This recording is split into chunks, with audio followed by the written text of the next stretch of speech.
All righty, welcome fans. Elk River Sports Radio. Here we go. We put to bed the winter hockey season. Now here we are in the spring season. And we are today going to be luckily joined by a very, very important person here. Hang on one second. Hello. Hello, is this the head Elk River Elks lacrosse coach, Alex Stoll? This is. Well, how are you doing today, sir? Doing well. How are you? Good, good. Corey Longley here with Elk River Sports Radio. I just mentioned we put to bed the winter season, and here we are in the spring season. So, first of all, congratulations on head coaching position for the Elk River lacrosse team. Thank you. Yes, awesome about that. I'm sure you are too, but I am very excited for this season. So what we're going to do is we're just going to kind of do a couple questions here, a little get to know with the head coach. So should we dive right into it? Awesome. Yeah, let's do it. Cool. Alrighty. Well, first question. Why don't you go ahead and just tell people, people that are new to lacrosse, people like new to the situation going on right now. You're the new head coach. Why don't you tell us about yourself? Yeah. I'm 29 years old. I grew up in the Elk River area. I moved and lived in Georgia for the last 8 years before moving back here, and now I live in downtown Minneapolis with my girlfriend, my dog, and my cat. Nice. Any like landmarks you live close to down in the cities, or somewhere you live close by? Yeah, I live pretty close to both U.S. Bank and Stone Arch Bridge. Nice. Cool. Yeah. Sweet. Nice little area down there. I do a lot of work and stuff down there, so cool. Well, interesting stuff so far. We're going to just hop on to number 2 here. The lacrosse journey that has brought you to the head coaching position at Elk River. Why don't you kind of walk us through the ups and downs and the highs and lows of your lacrosse journey? Yeah, it's funny. I've had kind of a crazy journey. I started playing lacrosse at Elk River my freshman year of high school, so back in like 2010, somewhere around there. I played for 4 years there. When I graduated, I ended up going out to a community college in upstate New York and played a year there. Had an excellent team. We broke, I think, about 10 school records. And we're number 5 or so in the nation at one point, which was pretty awesome. Did that for a year, and then I transferred down to Emmanuel College, where I was fortunate enough to, play all 4 years there, plus a COVID year. Was able to break some school records and play at the NCAA Division II level. As far as coaching goes, when I was in high school, I coached with the Youth Association, doing assistant coaching and stuff there. And then when I graduated, I actually was, when I was out at college, when I came back, I would be the head coach of a U14 team, and then I would also be the offensive coordinator for the varsity teams. And so I did that for about 5 or 6 years there. And then right around COVID time, I stopped coming home from college and was just living down in Georgia almost permanently. And I coached a club team out there. I was the offensive coordinator for the University of Georgia.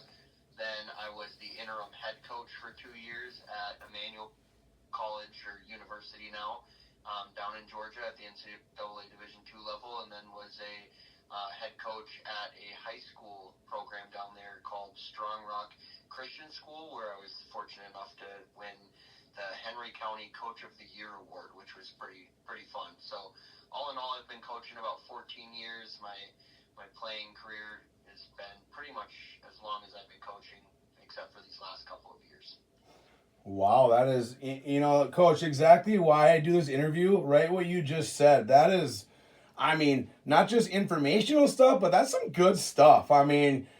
People that are, maybe putting an ear into this station and going to listen to the game tomorrow, new to lacrosse, that right there, that stuff is, keeps people interested. So, cool. That's, like I said, you got a lot of things. You wear a lot of hats, huh? For sure, yeah. Yep. Sweet. Well, so back to the season here. So, we're looking forward to the home opener tomorrow, but we have had 2 road games, one against Minnetonka, one against Rogers. So far, how's the season going for you guys? Yeah, I think it's weird. Like I said, I coached in Georgia for the last couple of years, and down there we start the season in January and go till May, and so only getting about a week of preseason up here has been a challenge. Trying to implement new systems, like you said, as a head coach or a new head coach, we're trying to implement a lot of new stuff, and trying to do that in such a short amount of time has been challenging. But the guys are really excited and picking up on it. I think the energy has been spectacular so far. I think our biggest takeaways from the last couple of games are one thing I've been preaching with the guys recently is how you do anything is how you do everything. So when we boil everything down, right, it's always the little things that matter, and those things stack up. And I think those are the things that we're kind of working on right now, is changing those little things or excelling in those little things for them to boil up into the big opportunities, the big moments that truly matter. Yep. Nice. Well, that's some good words of wisdom too. And like you said, the energy part. I personally coach too, and you can't coach stuff like that. So that's good to hear you say. The guys got energy. In practice or in games or whatever. So good things to hear there. So right on. Well, hey, number 4. You just mentioned kind of the players, this and that. Why don't you kind of pick a couple players, if you would, a couple players to watch / listen to tomorrow for tomorrow's home opener against Totino Grace? Yeah, I'll give you 2 good ones for tomorrow against Totino Grace. The first one is senior captain Brennan Asbeck. He's a close defender. He's actually committed to go play in the NCAA Division II level at Mount Olive. They've got a great program down there, and they're getting a great one with Brennan. Couple highlights from him this year so far is, we expect him to be a great lacrosse player. He has been since he was young. And last night in a tough battle against Rogers, we're down by quite a few goals, and he's going diving for the end line for balls, putting in the extreme hustle plays that we expect out of our senior captains. And it's been really cool to see him grow.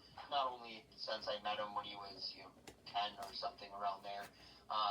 Seeing him grow from there, but even in the last 2 weeks since we first started, the growth there with him has been awesome. And then the second one is going to be our other senior captain, Max Nordquist. He came off of an ACL injury at the end of last year where he had to miss and really battled back from something quite tough, to be honest. And he stepped up that first game against Minnetonka. He put in 2 big-time goals, and I think he had 1 against Rogers where, you can just tell the kid wants to play and he wants to shoot the ball, which is really fun to see. Good stuff. Well, yeah, again, people that are new to the game or people that are going to be tuned in tomorrow, there you go, hot off the press from the head coach, Brennan and Max. Look at those guys, watch them play, listen to them play, and hopefully you'll be watching the game and then going home and listening to the replay of our game. But yeah, cool. That's some good stuff there. So question number 5 for you. We're getting down here to the end. We're getting to the good stuff. But what is your, first year head coach? Like I said, you wore a lot of hats. What is your overall goal for the season? High, lows, attitude, effort. What's your overall goal for the season, Coach? Yeah, well, coming in as a new head coach, there's certain expectations, there's certain things that the boys are looking for, and we've kind of highlighted a couple overall goals, right? Is we want to be competitive. Something that we kind of lacked last year after last year, and we're struggling with, is trying to realize that any game's a toss-up. We're not going in thinking that we're going to lose. We have the opportunity to beat any team. We've got the athletes, we've got the people. It's all about whether or not they want it.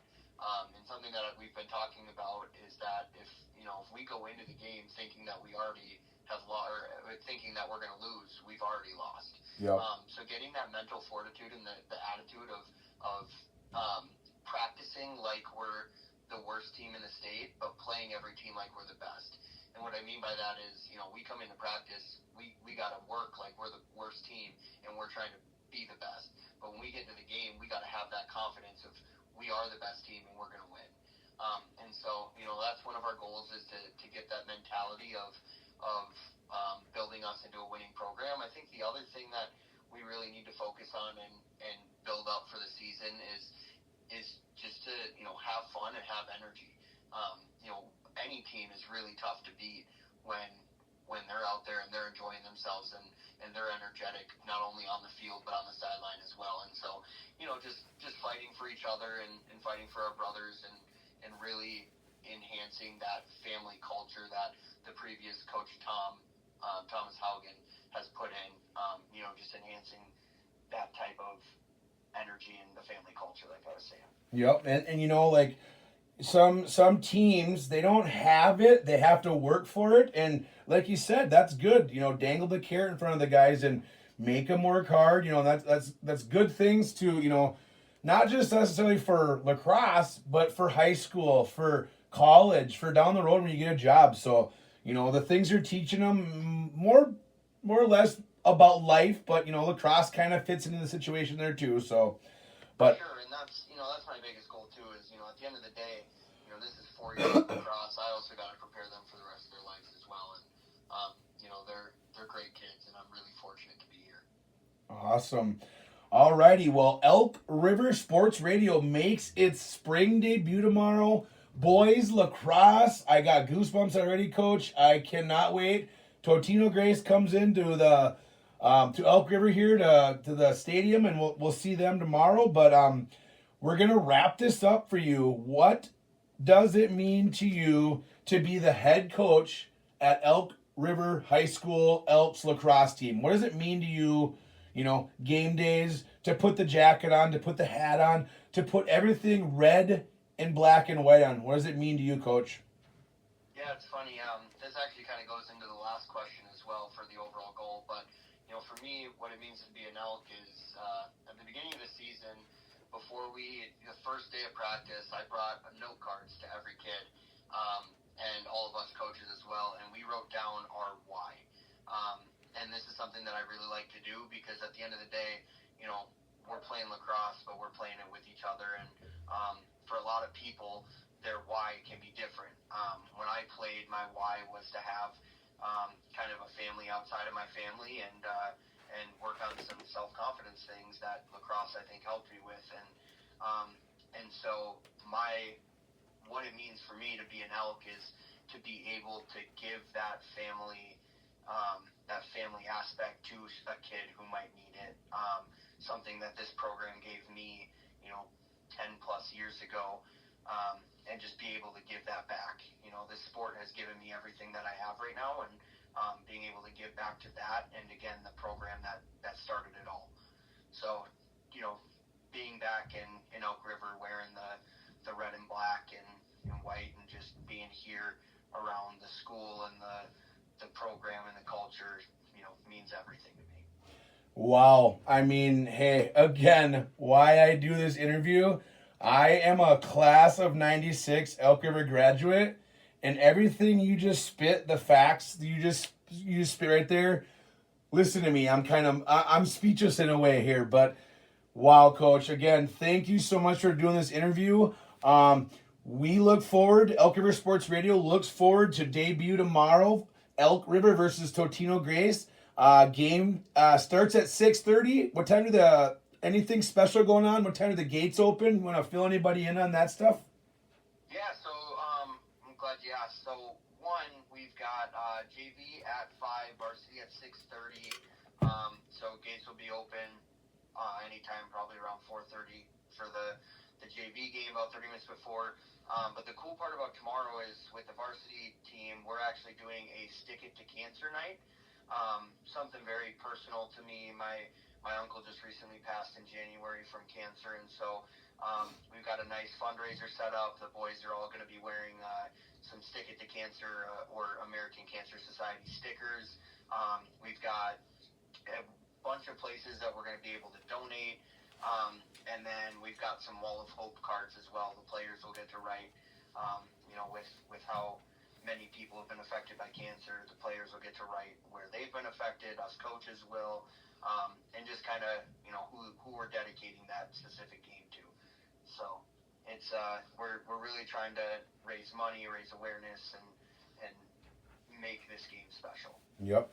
Well, speaking of special, Coach, hey, you're the brand new coach. This is my first interview with you guys, lacrosse style. You are a special. It's been a privilege to do this interview with you.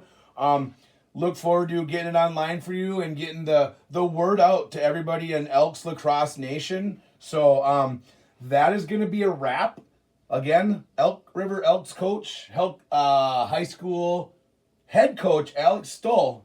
And again, the Elks home opener tomorrow versus Totino Grace.